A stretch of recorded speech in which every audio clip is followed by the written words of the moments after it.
साधारणतः सकाळी 9-9:30च्या दरम्यान आम्हाला ही तक्रार प्राप्त झालेली आहे. लिंबाचं एक मोठं झाड आहे जे तोडलेलं आहे आणि त्याचे सीसीटीव्ही फुटेज आपल्याला भेटलेले आहेत. तर त्याच्यामध्ये पाहता रात्री 2:45च्या दरम्यान कुणीतरी जो अज्ञात व्यक्ती आहे त्याने तोंडाला बांधून घेतल्यामुळे तो आपल्याला ओळखू येत नाहीये. त्या संदर्भात आपण पोलीस स्टेशनला जाऊन तक्रार केलेली आहे.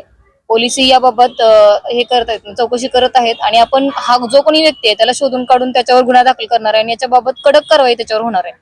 आपण इतके महापालिकेकडून आपण इतके प्रयत्न करतोय, शहरभरात झाडे लावतोय. आज आपण बघतोय की ग्लोबल वॉर्मिंग आहे किंवा जागतिक एवढं वातावरण बदलतंय की आज प्रत्येक माणसाच्या आयुष्यात त्याचा त्रास आपल्याला सहन करावा लागतोय.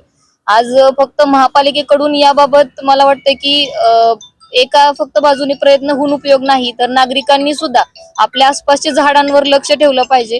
कुणी याबाबत थोडं जर मिसचिव्हस काही ऍक्टिव्हिटी दिसत असेल तर त्यांनी महापालिकेला याबाबत कळवायला पाहिजे आणि जो कोणी व्यक्ती असेल त्याला आम्ही शोधून काढू, त्याच्यावर 100% गुन्हा दाखल होईल आणि त्याच्यावर दंडात्मक कारवाई होईल. मॅडम, शासन इकडे झाडांसाठी मोठमोठे प्रोजेक्ट राबवत आणि महानगरपालिका देखील मोठ्या प्रमाणात कारवाई करते.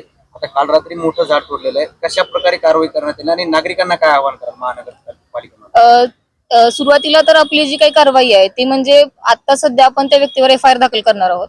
त्याच्या संदर्भात आता आपण प्रोसिजर सुरू केलेली आहे. पण दुसरी गोष्ट अशी आहे की नागरिकांना माझं आव्हान हे आहे की तुमच्या शहराचं फक्त जे काही झाडांचं संरक्षण आहे ते फक्त महापालिका नाही करू शकत, तर तुम्हालाही पुढे यावं लागणार आहे. आता इथं आसपासच्या लोकांनाही ते 2:45 वाजताची घटना आहे त्यामुळे बऱ्यापैकी माहिती नाही असं कळालेलं आहे. परंतु जो कोणी व्यक्ती असेल त्याला आपण शोधून काढू, पोलिसांच्या मदतीने आपण त्याच्यावर FIR दाखल करणार आहेत.